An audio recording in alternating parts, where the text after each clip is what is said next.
All I'm saying is, when is Tyson Fury gonna fight Floyd Mayweather? When is Floyd Mayweather going to come out of retirement and fight Tyson Fury?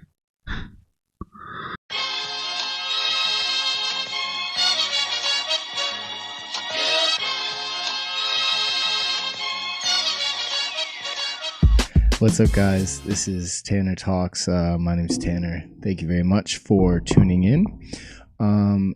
Today we are gonna break down Tyson Fury versus Deontay Wilder Part 2. As I'm recording this, it is Wednesday, February 26th. This fight took place on Saturday, February 22nd, and at first I wanted to record, but I didn't quite know what I wanted to say. And after letting it kind of marinate for a couple days, I've got quite a lot to say about it now. So I'm excited to get into this, and I want to kind of keep it rolling.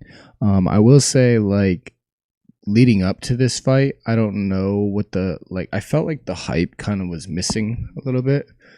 But by the time, so I watched it. I bought the pay-per-view on ESPN Plus, and I had a bunch of friends over. We all watched together. It was pretty lit, pretty fun night.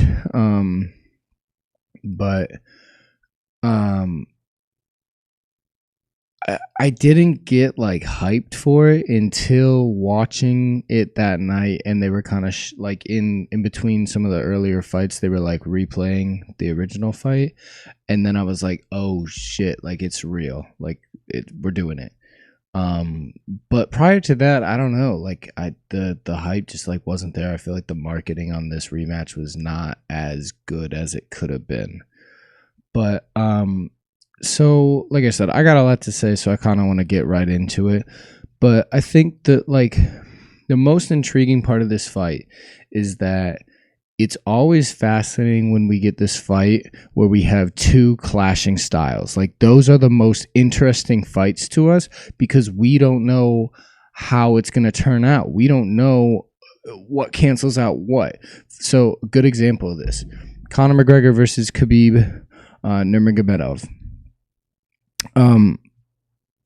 When you have a boxer and a striker in Conor versus somebody who's purely a wrestler in Khabib, how do those two styles clash together? How do they cancel out? Which one beats the other one?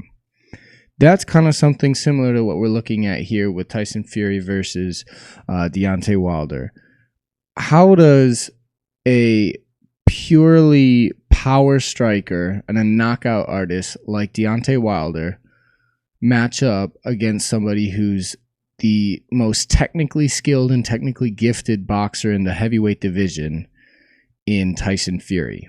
How do those two things mesh? What beats the other one? We saw the perfect combination of all that in the first fight.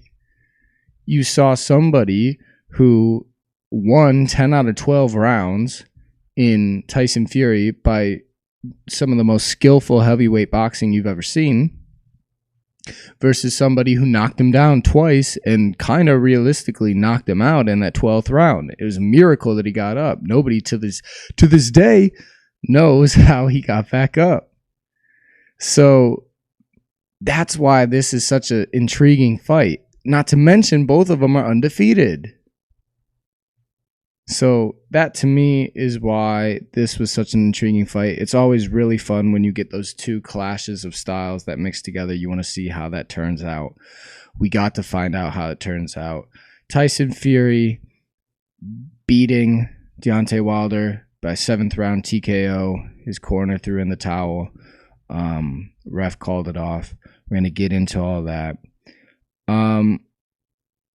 With all that being said,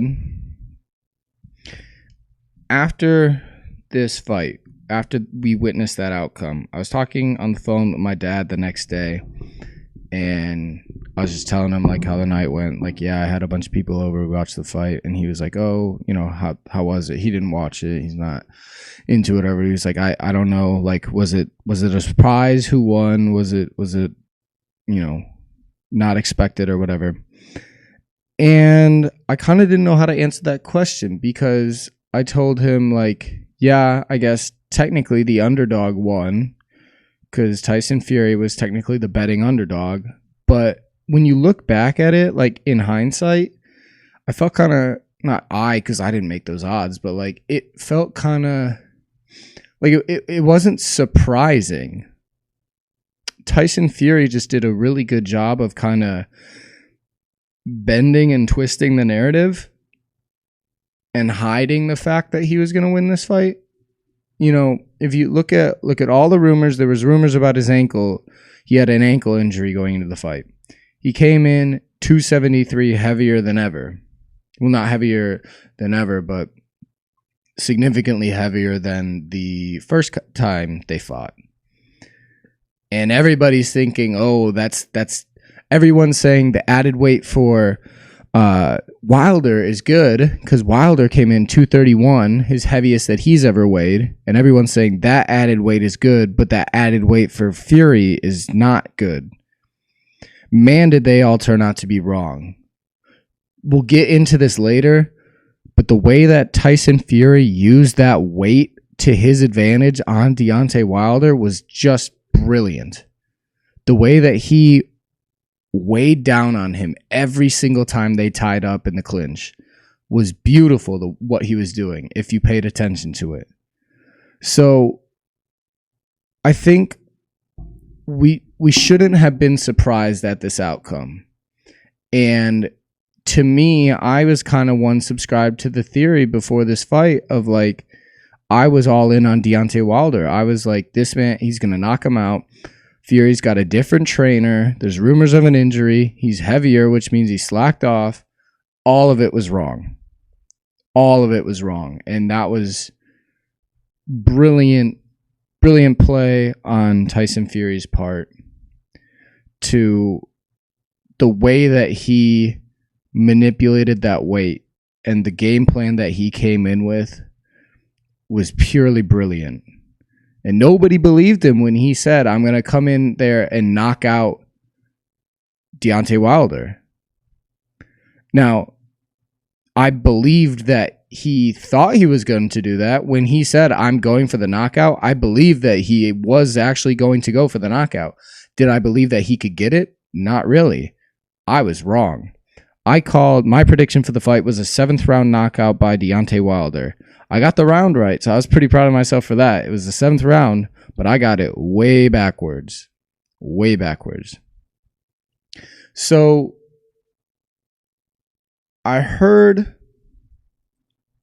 a lot of people talking about why they don't want to see the rematch, or not even that, just about how... Listen, yeah. Okay, here we go. Yes, Tyson Fury did manhandle Deontay Wilder to an extent. I think what a lot of people are forgetting, though, originally I was going to come at this argument as like, yeah, he manhandled him, but you can't forget the damage that he did to the eardrum. His eardrum was shattered. And if you watched his legs, there was no balance, and it was clear he was not going to be able to get that balance back. However, I think that it's been released that that's not actually true, and his eardrum wasn't shattered. But it's still very clear that there was... I mean, that balance was so off. And I guess what my point is I don't believe that this was a fair representation of what this fight could have been. So Deontay Wilder was clearly out of it that night. Whatever it was, something was off. It was clear he didn't want to be there. It was clear His head wasn't in it. It was one of those fights where like the guy who's losing doesn't even seem to care that he's losing. And it's just all sort of slipping away from them, and they're kind of in this like almost like a trance, and they just can't snap out of it. There's nothing they can do. This is slipping away from them, and they can't seem to wake up. It's like a bad nightmare almost. And the best thing that I can liken it to for Deontay Wilder is go back and rewatch the Tyron Woodley Kamaru Usman fight, where Kamaru Usman becomes the welterweight champion of the UFC. If you watch Tyron Woodley in that fight, man, he was not there. He just didn't rise to the occasion. He didn't seem to care that he was losing. He got completely manhandled for 5 rounds, or I think that went to decision. I can't remember. But he got completely manhandled for the duration of the fight. And Tyron, just you could see it in his eyes. He wasn't there. Even from the walkout, he never seemed like he was there. And that happens sometimes. Some nights you just, I mean, it's no different than going to work. It's a little different than going to work because most people don't want to go to work every single day. But there are certain days when you're there and you're just, hey, I can't do this today. It's just not in the cards today. And when that happens to fighters, I mean, I can't even imagine how much that must suck when you can't get yourself up for it, especially when you're trying to defend your championship belt and you just can't get yourself to go. And that's what I think happened with Deontay Wilder here. So, yes, he got manhandled, but I'm not buying the narrative that this is the best fight we could have seen. I don't think that this is the real version of this fight, if that makes sense. Because if you look at the first fight, the argument is that Fury wasn't even really ready for that fight. He got thrown to the wolves too quickly, and that's why Wilder was able to last all 12 rounds and knock him down those 2 times. And that may be true, but I just believe that if Deontay Wilder showed up that night, he was ready and he believed, just like everybody in that arena and everybody watching believed, that he knocked him out. Now, he ended up getting off the mat Undertaker style, but if we saw a Deontay Wilder that was up and ready to go and got himself going and was into this fight, I think we could have seen a better version of it. I don't think that I don't know how you could argue that. How can you argue that Deontay Wilder wasn't off that night? How can you argue that he couldn't have been better?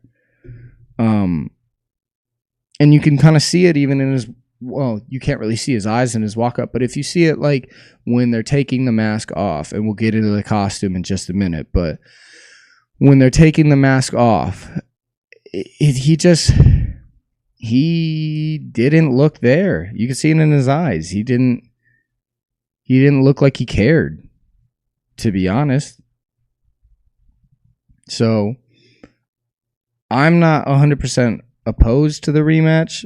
We'll get into that a little bit more later, but I want to talk about the costume, because this is, I mean, I can't imagine something more crazy. This is the craziest thing ever. We get the day after Deontay Wilder comes out and he blames his costume for the reason that his legs were gone. And that's why he didn't have balance. I mean, his balance was clearly atrocious in this fight. If you watch it, his legs are clearly gone. And of course, everyone at the time thought it was because his eardrum was shattered. Once news came out that his eardrum wasn't shattered, you got to look for some other excuse, right? The best excuse that the former heavyweight champ of the world could come up with was, my costume weighed 45 pounds, so that burnt my legs out. dude, you are the heavyweight champion of the world. You weigh 231 pounds. And you're going to tell me that 45 pounds made the difference? 45 pounds weighed you down that much and burnt your legs out. You realize if you're weightlifting, right? And you're squatting, it doesn't matter what you're doing. But in weightlifting, just the bar alone with no weights on it, just the bar weighs 45 pounds. The same amount that you're saying your costume weighs. So you're telling me if you, Deontay Wilder, the heavyweight champ of the world, were to go into a gym and squat, back squat or front squat, doesn't matter, both affecting your legs, and squat, you couldn't squat the bar alone for, a periodic amount of time? Dude, it's 45 pounds and you're the heavyweight champion. The other thing is, how long did you have that costume on? Not that long. Let's say they got it off of him in 5 minutes in the ring? So you clearly didn't take that long to get on. So let's say you had it on 45 minutes max. Because you get it on, you have Tyson Fury go out, make his entrance, and then you make your entrance, and your entrance probably took 5 to 10 minutes. So you can't handle 45 pounds on your body for 45 minutes? And you're the heavyweight champion? Dude, find a better excuse. That's ridiculous. I will say, though, when they took the mask off, he looked really sweaty. So, I mean, I'm not disputing that it's not hard, but man, that is an awful excuse. And if it's the truth, then it's sad and it's dumb. And I think it makes it that more ironic that Deontay Wilder carried his walkout to the ring and got exhausted from it. And meanwhile, juxtaposed to that, Tyson Fury literally got carried to the ring. But, I mean, why did we have to go this route of these 45 pounds ruined the night? That's why I couldn't show up. You couldn't have just said, hey, man, I clearly wasn't in it this night. My head wasn't here. I want to do it again. I got to get my head in the game. I got to make some adjustments, and I can do this again. But instead, you had to blame your costume. Just come out and say, it wasn't my night. Wasn't my night. Happens, dude. Happens in sports. Coaches say that all the time, man. Wasn't our night. I mean, not all the time, but, dude, it happens in sport. If you came out and said that, everyone would have been like, I mean, sucks, but man, I guess, what else are you going to do? But to say, it's so dumb. It's so dumb. Man, that's such a bad excuse, dude.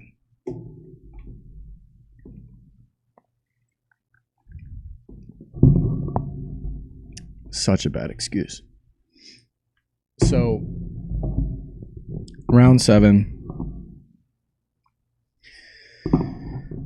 The corner of Deontay Wilder. I have notes from the fight, actually, by the way. So, I watched the fight legitimately right before we started this recording.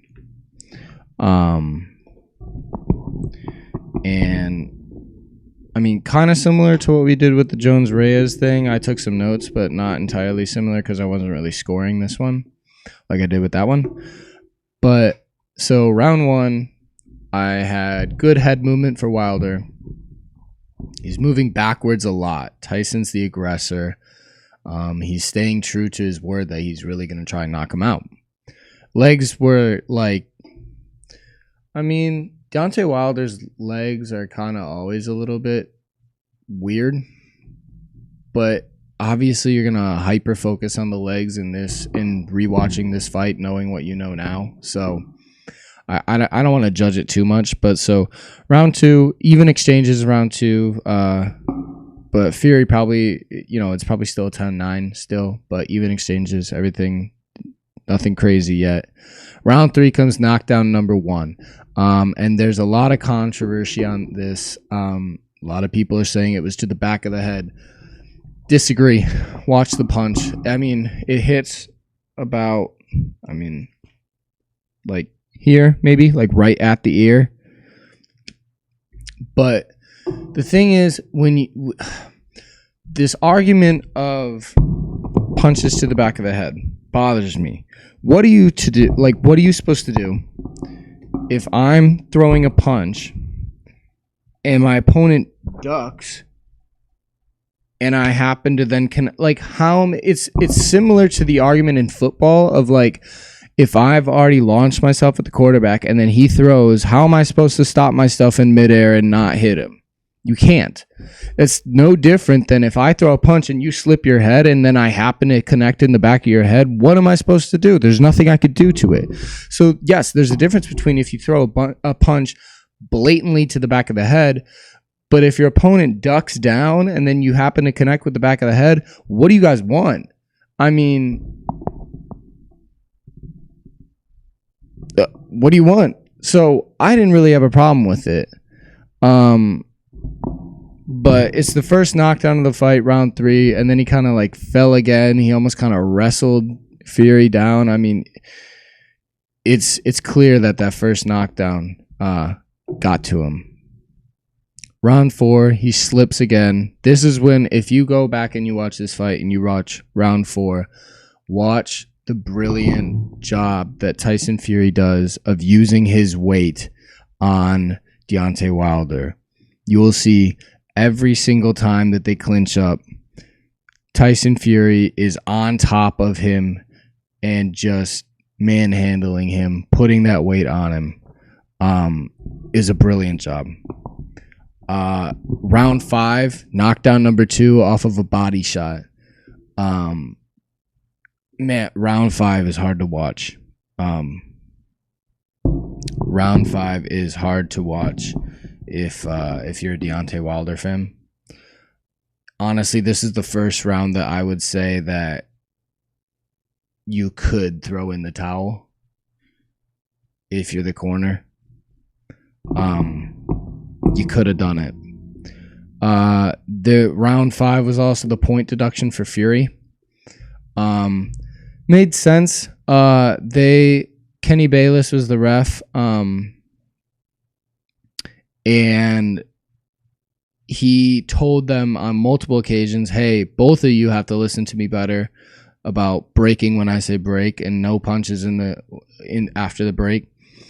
I mean, Tyson Fury threw like a flat out uppercut off the break. Like Kenny Bayless was literally in between them, like splitting them up. And as he's like splitting them up, Tyson Fury uppercut him. So it'd be kind of hard to ignore that one. Round 6, we get the tongue thing. So I don't really know what to say about that. I don't think he actually licked it off of him. I think the camera angle just kind of like made it look like you couldn't really tell. But Tyson Fury gonna Tyson Fury, you know. And then round 7, we get the towel. Yeah, ma'am. Here's my thing with the towel. When I was watching it live, my gut reaction, I turned to one of my friends and I was like, dude, why would you ever throw in the towel in a heavyweight championship fight when you're defending the title? That was my gut reaction. I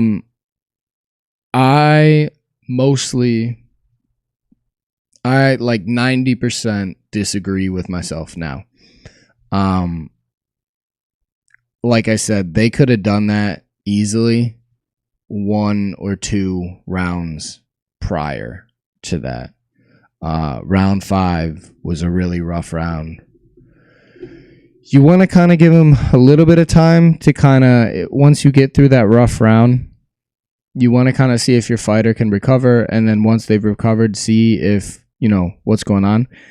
But man, dude, it was clear Deontay Wilder was not recovering in this fight. I mean, was there ever a single round where he came out and he like looked that much better? It was just downhill, downhill, downhill, downhill. So yeah, I don't have a problem with throwing the towel. I know that he said, like, he's told his corner his whole career apparently that if anybody ever throws the towel, there's going to be consequences. Man, I think you gotta rethink, dude. You got kids. You're like 34 or something, and you're getting beat the hell up. Run it back another day. You know, it's not worth it. I think that it was irresponsible of his coaches were split. One of them said, like, I would have never done that. The other one was like, yeah, dude, I threw in the towel. We needed to. I think it's irresponsible for Luke Thomas talked about this, and he kind of said, like, if your stance is that you should as a coach, you should never throw in the towel, that is irresponsible, and the athletic the athletic commission needs to, you know, have a talk with him and figure that out. I think that's a little extreme, but also maybe not, though. I mean, I think as a coach, it's literally your job to protect your fighter. And if your stance is, I'm never going to throw in the towel when it's clear that my fighter's not there and not winning this fight and not going to be able to win this fight,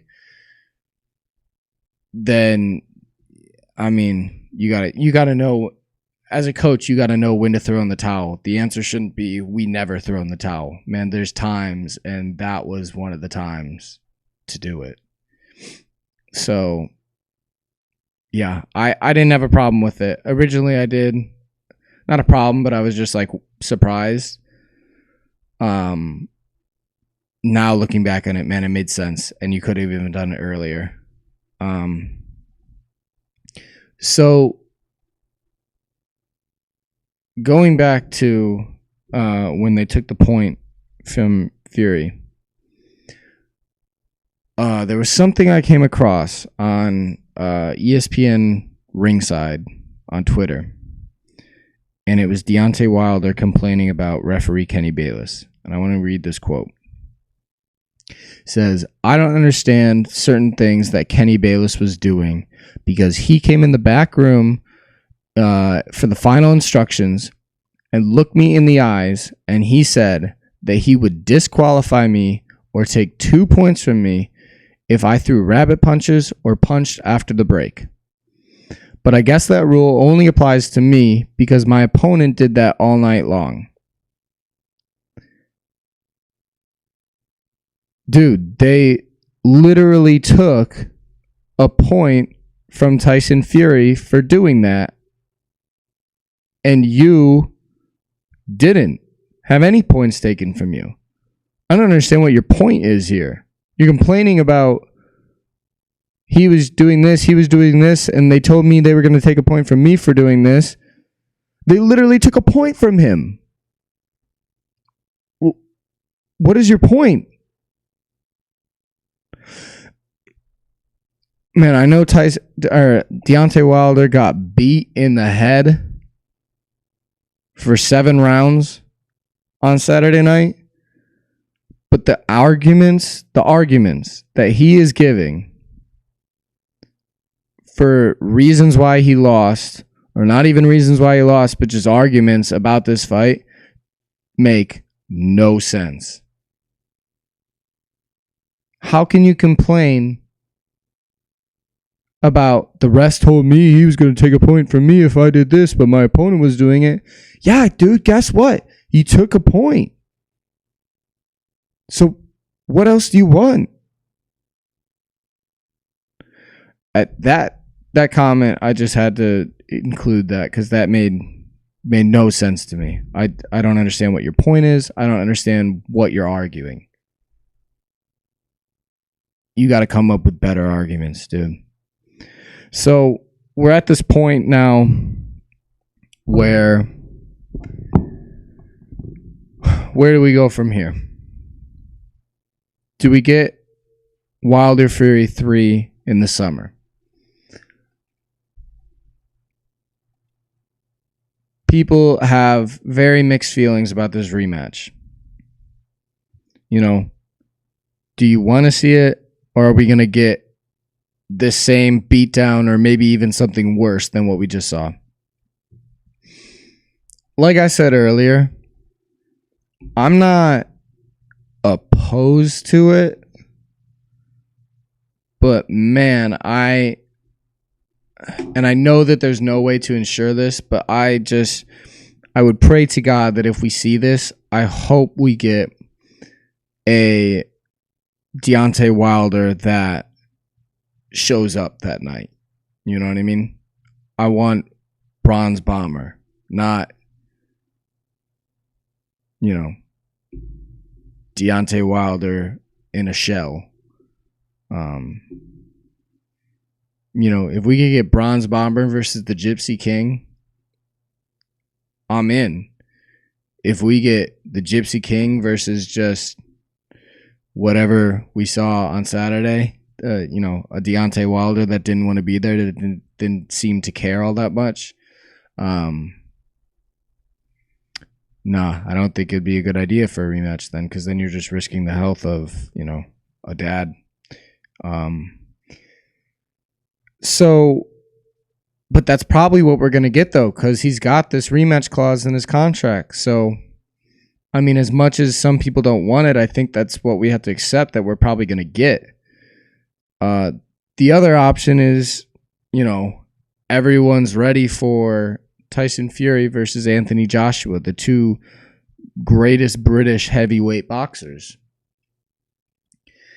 And as soon as I got done watching that fight, I turned to my friend who Anthony Joshua is his favorite boxer, and we kind of were like, you know, is AJ next? And I'm just like, I can't.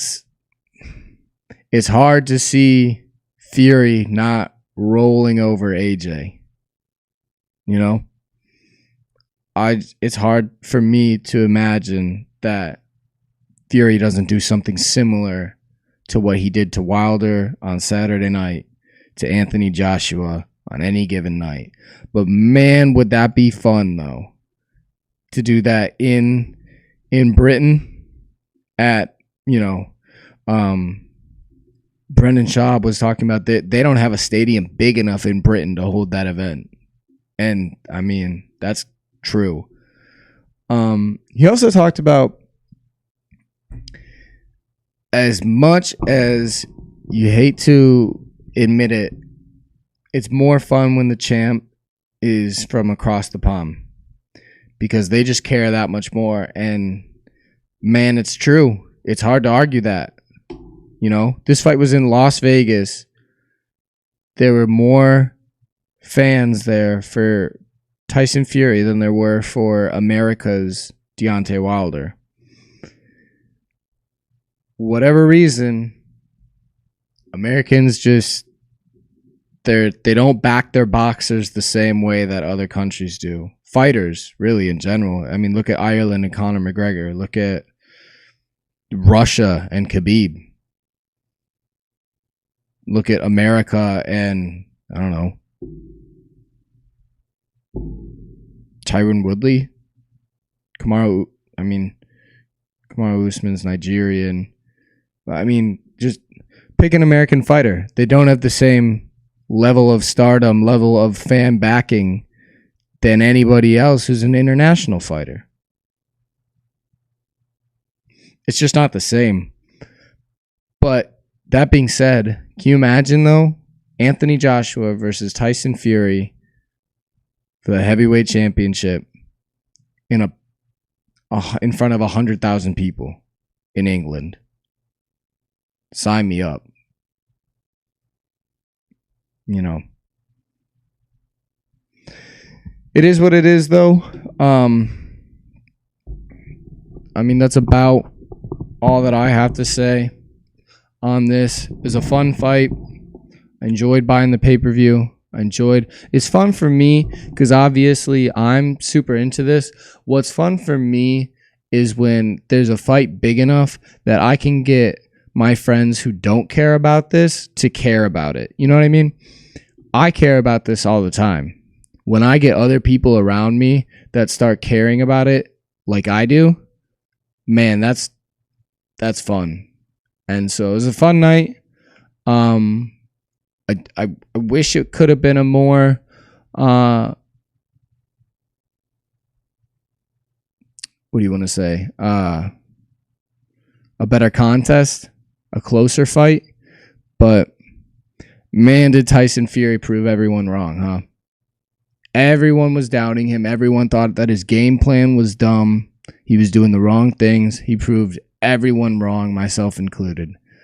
But how surprised can you really be? You know, that's the Gypsy King. That's the greatest technical heavyweight boxer that there is. So, that's about all that I've got to say on this one. If you listened all the way through, thank you very much. I appreciate that. If you listened to even part of it and somehow you're catching the end of this video, I appreciate that as well. Leave a comment. Let me know what you thought.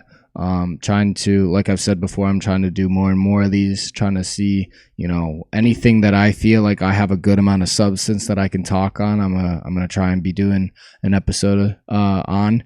But you know, thank you very much for watching. If you liked it, like the video, consider subscribing to the channel. If you hated it, dislike the video, talk some trash in the comments, do whatever you want to do.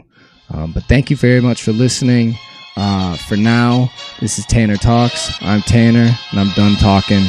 See you guys later.